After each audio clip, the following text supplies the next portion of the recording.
India, சீனா உள்ளிட்ட பல்வேறு நாடுகளுக்கு அமெரிக்கா புதிய வரிகளை விதித்துள்ளது. இதற்கு எதிர்வினை ஆற்றாமல் இந்தியா உள்ளிட்ட நாடுகள் மௌனம் காத்து வரும் சூழலில் சீனா அமெரிக்கா மீது பதிலுக்கு இறக்குமதி பொருட்களுக்கு 34% வரி விதிப்பதாக அறிவித்தது. வரும் 10ஆம் தேதி முதல் இது அமலுக்கு வரும் எனவும் தெரிவித்தது. இதனால் சூடான ட்ரம்ப், சீனா உடனடியாக தனது வரியை திரும்ப பெறவில்லை என்றால் பதிலுக்கு கூடுதலாக 50 விழுக்காடு வரி விதிப்பேன் என்றும் மிரட்டினார். இந்நிலையில் அமெரிக்க வரி விதிப்பை எதிர்கொள்ள இணைந்து செயல்படுவோம் என்று இந்தியாவுக்கு சீனா அழைப்பு விடுத்துள்ளது. இது தொடர்பாக இந்தியாவில் உள்ள சீன தூதரகத்தின் செய்தி தொடர்பாளர் யூஜிங் எக்ஸ் பதிவில் பதிவிட்டுள்ளார். அவரது பதிவில் சீனாவும் இந்தியாவும் பொருளாதாரம், வர்த்தக உறவு, பரஸ்பர நன்மையை அடிப்படையாக கொண்டது.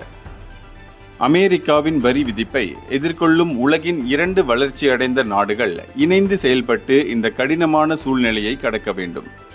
வர்த்தகம் கட்டண போர்களில் வெற்றியாளர்கள் இல்லை. அனைத்து நாடுகளும் விரிவான ஆலோசனையின்படி கொள்கைகளை நிலைநிறுத்த வேண்டும். அனைத்து வகையான ஒருதலை பட்சம், பாதுகாப்பு வாதத்தை கூட்டாக எதிர்க்க வேண்டும் என்றும் அவர் தெரிவித்துள்ளார். இந்தியர்களின் இதய குரல் மக்களோசை.